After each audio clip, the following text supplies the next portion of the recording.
ፕሬዝዳንት ዶናልድ ትራምፕ ከኢራን ጋር የሚደራደሩባቸው ነጥቦች የበለጠ እንዲጠናከሩ መጠየቃቸው ተዘገበ። ኢራን በሆርሙዝ ወሽመጥ የሚፈጸም ወታደራዊ ጣልቃ ገብነት እንደማትታገስ አስታወቀች። የእስራኤል ጦር በደቡባዊ ሊባኖስ ዘመቻውን እንደሚያስፋፋ ገለጸ። በየዕለቱ ከብሬኪንግ ኢትዮጵያ የዜና ቻናላችን ትኩስ፣ ሰበርና ትክክለኛ የሆኑ መረጃዎች እንዲደርሷችሁ ቻናላችንን ሰብስክራይብ ማድረግ አይርሱ።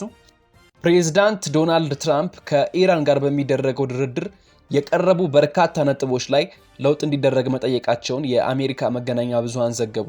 ትራምፕ የስምምነቱን ረቂቅ ከተመለከቱ በኋላ ለውጥ እንዲደረግ መጠየቃቸው ለጉዳዩ ቅርበት ያላቸው ምንጮች ጠቅሰው ዘግበዋል። ትራምፕ እንዲደረግ የጠየቁት ለውጥ ድርድሩ በምን መንገድ ሊቀይረው እንደሚችል ግልጽ አይደለም። የኢራን የኒውክሌር መርሃ ግብርና ክምችት ትራምፕ ጠንካራ ለውጥ እንዲደረግባቸው ከጠየቋቸው ነጥቦች መካከል እንደሚገኝ አክሲዮስ ምንጮቹን ጠቅሶ ዘግቧል።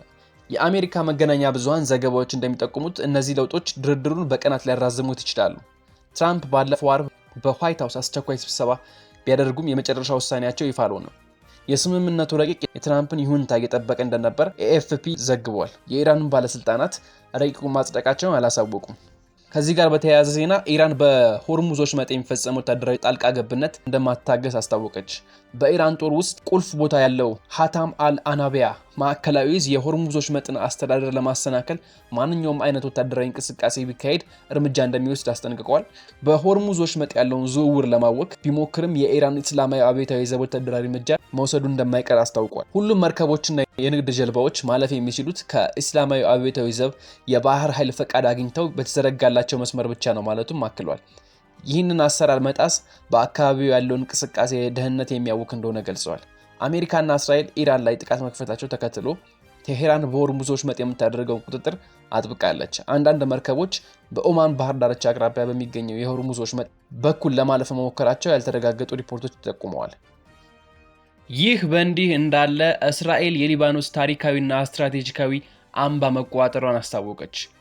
በደቡባዊ ሊባኖስ የሚገኘውን ታሪካዊና ስትራቴጂካዊ አምባ ቢዩፎርት የተባለውን ቦታ እስራኤል በቁጥጥሯ ስር መዋሏን መከላከያ ሚኒስትሯ ተናገሩ። ሚኒስተሩ እስራኤል ካትስ የአገራቸው እግረኛ ጦር ሄዝቦላህ ኢላማ አድርጎ በደቡባዊ ሊባኖስ የሚደረገውን ዘመቻ እንደሚያስፋፋ ገልጸዋል።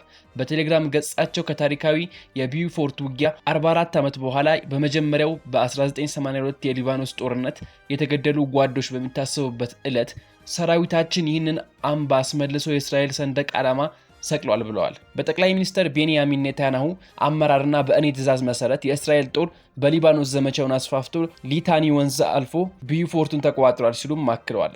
አምባው በጋሊሊ አካባቢ ያሉ ሰፈራዎችን ለመከታተልና የጸጥታ ኃይሎችን ደህንነት ለማስጠበቅ ስትራቴጂያዊ መሆኑን ተናግረዋል። ኤኤፍፒ ዛሬ ያወጣቸው ምስሎች በአምባው የእስራኤል ሰንደቅ ዓላማ ተሰቅሎ ያሳያሉ። የተኩስ ድምጽ እንደሚሰማና ጭስ ከርቀት እንደሚታይም ተገልጿል። አምባው ደቡብ ሊባኖስን ከበላይ ሆኖ ለመመልከት ምቹ ሲሆን ወታደራዊ ጠቀሜታው የጎላ ነው።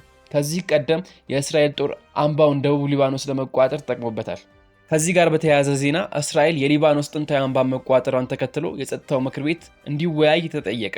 እስራኤል የሊባኖስን ጥንታዊ አምባ መቆጣጠሯን ተከትሎ የተባበሩት መንግስታት የጸጥታው ምክር ቤት አስቸኳይ ስብሰባ እንዲያካሄድ መጠየቃቸውን የፈረንሳይ የውጭ ጉዳይ ሚኒስትር ጆን ኖኤል አስታወቁ። የእስራኤል ጦር ቢዩፎርት አምባን በቁጥጥር ስር መዋሉን ገልጿል። የፈረንሳይ የውጭ ጉዳይ ሚኒስትር የተመድ የጸጥታው ምክር ቤት አስቸኳይ ስብሰባ እንዲያካሄድ ጠይቄያለሁ። እንደማንኛውም አገር የእስራኤልን ራስን የመከላከል መብት እውቅና ብንሰጠውም በሊባኖስ ውስጥ የእስራኤል ወታደራዊ ዘመቻ መስፋፋቱን ምክንያታዊ የሚያደርግ ነገር የለም ማለታቸው ተዘግቧል።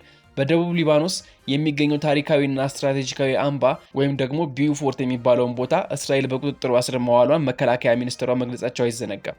ሚኒስትሩ እስራኤል ካትስ የአገራቸው የእግረኛ ጦር ሂዝቦላ ኢላማ አድርጎ በደቡብ ሊባኖስ የሚያደርገውን ዘመቻ እንደሚያስፋፋም ገልጸዋል። የ900 ዓመት ዕድሜ ያለው ታሪካዊ አምባ ደቡብ ሊባኖስ ከበላይ ሆኖ ለመመልከት ምቹ ሲሆን ወታደራዊ ጠቀሜታው የጎላ ነው። ለሰዓቱ የነበሩን ዜናዎች እነዚህ ናቸው። ቻናላችንን ሰብስክራይብ ማድረግ አይርሱ።